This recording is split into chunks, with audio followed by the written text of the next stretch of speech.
Ready sir, rolling. Pragathi herbal gardens మీరు చూశారు కదా, ప్రగతి రిసార్ట్స్ అంటాము.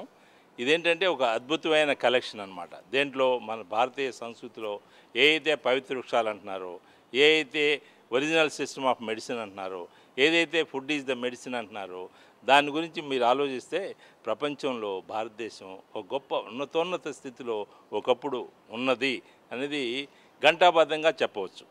ఏ విధంగా అంటే మీకు వేదాల్లో, ఉపనిషత్తుల్లో వీటిలో అనేక రకాలుగా మన అడవుల్ని ఏ విధంగా వనమూలికలు దాన్ని సంస్కృతి, మన మహారాజులు చక్రవర్తులు ఒక ఋషి దగ్గరికి వెళ్తున్నా, ఒక ఆశ్రమంలోకి వెళ్తున్నా మన సంస్కృతి చూడండి. వనమూలికలు తీసుకెళ్లే సంస్కృతి, వజ్ర వైడూర్యాలు తీసుకెళ్లేదు వారి దగ్గరికి. అట్లాంటి గోసంపద ఉన్న మన సంస్కృతి ఈరోజు ఎక్కడికి వచ్చాము, ఎలా ఉన్నాము అనేది పరిశీలిస్తే చాలా సిగ్గుచేటుగా అవుతుంది. ప్రపంచంలో అనేక దేశాలు భారతదేశం యొక్క సంస్కృతి గురించి ఒక క్షుణ్ణంగా పరిశీలించినప్పుడు మీరు జర్మనీ చూడండి. జర్మనీ ఈరోజు కూడా వారు మన భారతదేశం వచ్చి ఒక 15 రోజులు ఇక్కడ వనమూలికల్ని కలెక్షన్ చేసుకుని వీటిని వేదాలని అక్కడ తీసుకువెళ్ళి ఈ వేదాలతో అనేక రకాల సైంటిఫిక్గా తులసి గురించి కానీ, ఇటు పవిత్ర వృక్షాలు ఏ వృక్షం గురించి అయినా అక్కడ చెప్పగలిగింది. ఈరోజు సంస్కృతంలో కూడా ఒక డాక్టరేట్ తీసుకోవాలంటే ఇండియాలో డాక్టరేట్ గురించి చెప్పరు, జర్మనీలో డాక్టరేట్ తీసుకున్న దాన్ని ఒక ఉన్నతోన్నత స్థితి ఈ ప్రపంచంలో గుర్తింపబడింది. మన భారత యొక్క ఈ వనమూలికల సంస్కృతి ఒక మైటీ లైట్ హౌస్ అంటే ఇక్కడి నుంచే మీకు ఆధారం. ఎందుకంటే మన భారతదేశం ఈ పర్యావరణంగా చక్కటి వాతావరణంలో ఎందుకు ఉందంటే, మీరు ఇటు హిమాలయాస్ చూడండి, ఇటు కన్యాకుమారి చూడండి, ఇటు మనకి వేరియేషన్ ఆఫ్ హెర్బ్స్ గ్రో చేయడానికి అన్ని వాతావరణ పరిస్థితులు మనకి ఇక్కడ ఒక హైదరాబాద్ చూస్తున్నామంటే ఈ హైదరాబాద్ కల్చరు మీకు సీడ్ ఎక్కడైనా జస్ట్ సీడ్ పడిందంటే జర్మినేషన్ అయిపోతుంది. అందుకనే సీడ్ కంపెనీస్ అన్నీ కూడా ఈరోజు మీకు ఎక్కువ ఇక్కడ హైదరాబాద్ సరౌండింగ్ తెలంగాణలోనే ఎక్కువ కనిపిస్తాయి. దీనికి కారణం ఏంటంటే, మనం ఒకప్పుడు మన సంస్కృతిలో పంచభూతాలకి ఏ భూతానికి ఏ చెట్టు మనం నిర్ణయించాం. అట్లా ఏ గ్రహానికి ఏ చెట్టు, అదే నవగ్రహాలకి ఏ చెట్లు, అట్లాగే రాశివనానికి ఏ రాశికి ఏ చెట్టు, అట్లాగే నవగ్రహాలకి ఏ గ్రహానికి ఏ చెట్టు, అట్లాగే మీకు సప్త ఋషులు ఉంటే ఋషులు కూడా ఏ ఋషికి ఏ చెట్టు. ఈ విధంగా మనం చెప్పిన కొంది ఇది ఎంతవరకు వెళ్తుందంటే, ఇప్పుడు హనుమాన్ మెడిటేట్స్ అండ్ పారిజాత్. మీకు విష్ణువుకి తల కిరీటానికి ఏ పుష్పాలు పెడతారు? వకుళ అంటే మీకు పొగడ. ఈ పొగడ గురించి చెప్పాలంటే దానికి మీకు సౌత్ కొరియా, నార్త్ కొరియా, మీకు ఆ దేశాలకు వెళ్ళండి, ఈ పొగడ యొక్క ఫ్రూట్స్ని షర్బత్ చేసుకుని తీసుకుంటారు. ఎందుకంటే ఆరోగ్యానికి చాలా ఉన్నతమైనది. మీరు తులసి చూడండి, తులసి మన ఆగ్రా అనేది ఏదైతే ఉందో ఆగ్రా, అక్కడ తాజ్మహల్ ఉంది. తాజ్మహల్కి ఈ కెమికల్ పొల్యూషన్తో ఎంతటి పొల్యూషన్ అంటే మొత్తం ఈ మార్బల్ కలర్ని డీకలరైజ్ చేసి అదొక వాసన కూడా ఒక అశుభ్రత, ఒక లోనికి వెళ్ళాలంటే అక్కడ దగ్గరలో ఉండాలంటే ఆ వాసనకి తట్టుకోలేక అనేక రకాలుగా కెమికల్స్తో అనేక రకాలుగా ట్రీట్మెంట్ చేస్తూ చివరికి ప్రపంచంలో జర్మనీ ముందుకొచ్చి దీనికి కారణం ఒక్కటే, మీరు చుట్టూ తులసి పెట్టండి, తులసి వనం చేయండి, మీకు ఒరిజినల్ కలర్ వస్తుంది. మనం భారతదేశంలో మీరు చూశారు, ఇంటింటా మీకు తులసి కోట ఉండేది. ఈ 6 అడుగుల రేడియస్ వరకు దీని ప్రభావం ఎంతంటే మీలో ఉన్న కాలుష్యాన్ని మొత్తాన్ని తీసేసుకున్న తరంగాల ద్వారా ఈ చెట్లు మీకు ప్రతిదీ ఇవి విశ్వం అంతా తరంగాలతో నడుస్తుంది. మీరు ఈ వాయిస్ కానీ, ఇంకా ఎక్స్రే కానీ, గామారే కానీ, ఆల్ఫారే కానీ, మీకు బ్లూటూత్ కానీ, ఇవన్నీ కూడా మీకు అయినా సరే ఈ తరంగాల ద్వారా, ఈ తరంగాలు మనని కొన్ని ఎలాంటివి చేస్తాయంటే కొన్ని రేడియో యాక్టివ్ ఇవన్నీ కూడా మనని ఆరోగ్యాన్ని చెడగొడతాయి. కానీ చెట్లు అలా కాదు. చెట్లు ఏం చేస్తాయి, మనలో ఉన్న ఆరోగ్యాన్ని అవి తీసేసుకుంటాయి. ఏంటి? అనారోగ్యాన్ని, చెడుని తీసేసుకుంటాయి, ఆక్సిజన్ ఇస్తాయి. ఆ విధంగా మీరు కృష్ణుడి యొక్క మీరు ఫోటో చూడండి, కృష్ణుడికి మీకు ఏం చూపించారు? చెట్టు చూపించారు. అదేం చెట్టు? కదంబా చెట్టు. అదే మీకు నార్త్లోకి వెళ్తే అది పొన్నా చెట్టు చూపించారు. మనకి కదంబా చెట్టు ఇక్కడ మొదట్లో ఉంది, మీరు చూడొచ్చు. అట్లాగే పొన్నా చెట్టు ఆ పైన మీకు ఈ రెండు చూడొచ్చు. వీటి యొక్క సారాంశం ఏంటి? కృష్ణుడికి అట్లాంటి చెట్టు పెట్టారంటే ఎంత ఉన్నతమైనది. దాంట్లో ఉన్న పుష్పాలు, వచ్చిన పుష్పాలు మీకు ఆ పుష్పం ఒకసారి తీసుకుని కదంబ వనం అంటారు. కదంబ చెట్టు కదంబ వనం. అదే లక్ష్మీ వనం అంటారు. అదే మీకు లలితేశ్వరికి వనం అంటారు. దాని యొక్క పుష్పం తీసుకుని మీరు జస్ట్ ఇట్లా చెంపకి మీరు అట్లా రాసుకుంటుంటే అది అంత స్మూత్నెస్ మీకు ఇంకా వేరేది ఇంకేం మీకు అనిపించదు.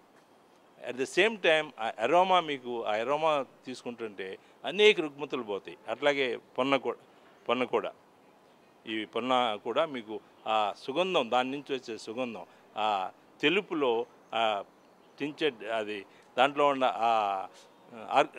ఒక ఆరెంజ్ కలర్ అనమాట. మీకు ఎట్లా పారిజాతానికి మీకు తెల్లగా ఇది ఉంటుందో ఇది ఇంకా అద్భుతంగా ఉంటుంది చూడటానికి.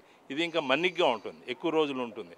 ఇట్లాంటి పుష్పాలు మనకి పుష్పాయుర్వేదం అనేది మనకు వచ్చింది. అట్లాగే వృక్షాయుర్వేదం అని వచ్చింది. ఇవి మన భారతదేశంలోనే చెట్టుకి ఒక గొప్ప విశిష్టతను మనం చూపించారు. మీరు సంస్కృతిలో మీరు వాటి పేర్లు తెలుసుకోవాలి. మహాగని, దాని పేరే మహాగని. అట్లాగే మీకు కుమారి అంటే ఏంటి? మీరు కదంబ అంటాం. ఈ కదంబ అనేది కదంబ కాదు, మనం కలబంద. ఈ కలబంద అనేది కుమారి అసలు సంస్కృతిలో. కుమారి అంటే ఎప్పుడు యవనంగా ఉంటాం అనేది. ఆ విధంగా మీకు అమృత ధార అంటారు, మీ టినోస్పరా. అదేంటి? మీకు అమృత ధారలాగా పయనించి మీకు అట్లాగే బంగారు కలర్లోనే మీకు అట్లా తీగలు కిందకు వస్తూ ఉంటాయి. వాటిని జస్ట్ 2 ఇంచ్ రోజు తీసుకుంటే మీ ఇమ్యూనిటీ పూర్తిగా రెగ్యులేట్ అయిపోతుంది. బాడీలో ఇమ్యూనిటీ సిస్టమ్ సరిగా ఉందంటే మీకు ఏ జబ్బు రాదు, క్యాన్సర్ కూడా రాదు. మీకు ఇమ్యూనిటీ సిస్టమ్ ఎప్పుడైతే పడిపోతుందో అప్పుడు చిన్న పక్కమంటే మనుషులు తిరిగేటప్పుడు తుమ్మినా మీకు అది అంటుకుంటుంది, దగ్గినా మీకు అది అంటుకుంటుంది. వాళ్ళలో ఉన్న ఏ అంటువ్యాధులు అంటారు చూసారా, అవన్నీ ఎవరికి వస్తాయి? ఇమ్యూనిటీ తగ్గిన వాళ్ళకి. ఈ ఇమ్యూనిటీ తగ్గకుండా ఉండటానికి మనకి అనేక వనమూలికలు ఉన్నాయి. దీంట్లో ఎక్కువగా ప్రపంచం అంతా గుర్తించింది ఏంటంటే టినోస్పరా, అది అమృతధార. అదే మనం పౌడర్గా చేస్తాం దాన్ని. ఆ పౌడర్గా చేసి మీరు ఎంత జస్ట్ టించ్, మీరు కొద్ది ఎక్కువ అవసరం లేదు, జస్ట్ ఇది మిల్లీగ్రామ్స్లో మీరు తీసుకునేదనమాట. ఆ విధంగా మీకు చిన్నపిల్లలు 6 సంవత్సరాల నుంచి 20 సంవత్సరాల్లో చనిపోయేది ప్రపంచం అంతా అది మస్కులర్ డిస్ట్రోఫీ అని ఉంటుంది. మస్కులర్ డిస్ట్రోఫీ అది ఎంత అంటే ఈ రోజుకి ఇంతవరకు ప్రపంచంలో దానికి మందు లేదు. కానీ మన వాళ్ళు ఆ మందు ఎక్కడి నుంచి తీసుకున్నారు? ఏదైతే ధ్వజస్తంభం అని మన టెంపుల్స్ ముందు మనం పొడుగ్గా స్ట్రైట్గా ఉండేది, అది దాని పేరే సోమ అంటారు ట్రీ. ఆ సోమని దాన్నే మీరు మాంసరోహిణి, ఆ మాంసరోహిణి మీరు ఆ బెరడు అట్లా కట్ చేశారంటే ఓ నిజ మాంసం ముద్దలాగా మీకు కనిపిస్తుంది, రక్తం గారుతున్నట్టు కనిపిస్తుంది. దాంతో మీకు మజిల్ టోనింగ్ జరుగుతుంది. ఇట్లాంటివి మనకి చిన్న చిట్కాల్లో ఉంటాయి. మీకు కళ్ళకలకలు వచ్చినా, మీకు కిడ్నీస్ ప్రాబ్లమ్స్ వచ్చినా, మీకు ఎటువంటి రోగాలకు కూడా మన దగ్గర ఈ మందులు దేని నుంచి ఉండేవి? మనం ఏవైతే అల్లం, జీలకర్ర, మెంతులు, ఈ విధంగా మనం కరివేపాకు ఇవన్నీ ఎట్లా వాడుతున్నాం, అట్లా 650 రకాల మెడిసినల్ ప్లాంట్స్ నుంచి వచ్చేవి మన దగ్గర ప్రగతి రిసార్ట్స్లో ఉన్నాయి. ఈ 650 ఉన్న మెడిసినల్ ప్లాంట్స్లో ఒక మంచి స్టాండర్డ్లో ఉండే అంటే నంబర్ వారీకి చూస్తే ఈ 650 ముఖ్యమైనవి. ఇవన్నీ మన దగ్గర గ్రో చేస్తున్నాం. దాంట్లో ఒక 450 వెరైటీస్ వరకే ఎక్కువ శాతం మీకు మెడిసినల్గా వస్తుంది. ఈ 450లో మనం ఆల్రెడీ దీన్ని ఒక 140 సాల్వెంట్ ఎక్స్ట్రాక్ట్ చేసి వాటి ఎక్స్ట్రాక్ట్స్లో వాటి గుణగణాలు ఇదేంటి, ఇది మెమరీ బూస్టరా, ఇది ఎఫ్రోడిజాయికా, లేకపోతే దీంట్లో కెరటిన్ ఉందా, దీంట్లో కెప్టిన్ ఉందా, దీంట్లో యాంటీ ఆక్సిడెంట్ ఉందా, ఏముండే దీంట్లో గుణాలు అనేది మనం సైంటిఫిక్గా మనం అలోపతి ఎట్లా చేస్తున్నారో ఆ విధంగా వీటిని కూడా మనం సైంటిఫిక్గా తీసుకున్నాం. ఎందుకు తీసుకోవాల్సి వచ్చింది? ఇంతవరకు జరిగింది ఏ అయితే మనం అన్ని రకాలుగా మనం ఆయుర్వేదం వాడుతూ ఈ పని చేయట్లేదు, వీటిలో ఏదో కలుస్తుంది, అది ఇది అని మనం ఒక అపోహ ఒకటి ఉంది. ఈ అపోహ పోగొట్టాలంటే ఇది తీసుకున్నప్పుడు ఆరోగ్యం మనకు బాగైందని తెలిసినా కూడా 10 మందికి తెలియాలంటే దీన్ని ఏం చేయాలి, సైంటిఫిక్గా దీంట్లో ఏముంది, ఈ మాలిక్యూల్ ఏంటి, కాంపౌండ్ ఏంటి, ఇవన్నీ తెలుసుకున్నాక ఇవి ఏ విధంగా ఈ జబ్బుకి ఏ విధంగా యాక్ట్ చేస్తుంది, ఇదంతా ఫింగర్ ప్రింట్గా మనం చేసి చూపించాలి. అప్పుడే మళ్ళీ తిరిగి ఆయుర్వేదం యొక్క గొప్ప సంస్కృతి మళ్ళీ తిరిగి మన భారతదేశం యొక్క సంస్కృతి ఏదైతే ఫుడ్ ఈజ్ ద మెడిసిన్ అంటున్నారో, ఇదే ఒరిజినల్ సిస్టమ్ ఆఫ్ మెడిసిన్ అంటున్నారో, దీన్ని ప్రూవ్ చేయాలనే పద్ధతిలో 1996 నుంచి ప్రగతి హెర్బల్ గార్డెన్స్ అని పెట్టుకుని అక్కడ ఎట్లాంటి ప్రదేశంలో ఎట్లాంటి మొక్కలు తీసుకొచ్చామంటే ఇవన్నీ ఒక మ్యాంగో ఉందనుకోండి, మ్యాంగో ఉన్నట్లో బెస్ట్ స్ట్రక్చర్ ఉండి బెస్ట్ ఫ్రూట్స్ ఉండి వాటికి ఎక్కడ డిసీజ్ లేని అట్లాంటి మొక్కని ఎన్నుకుని వాటి నుంచి మనం తీసుకున్నాం.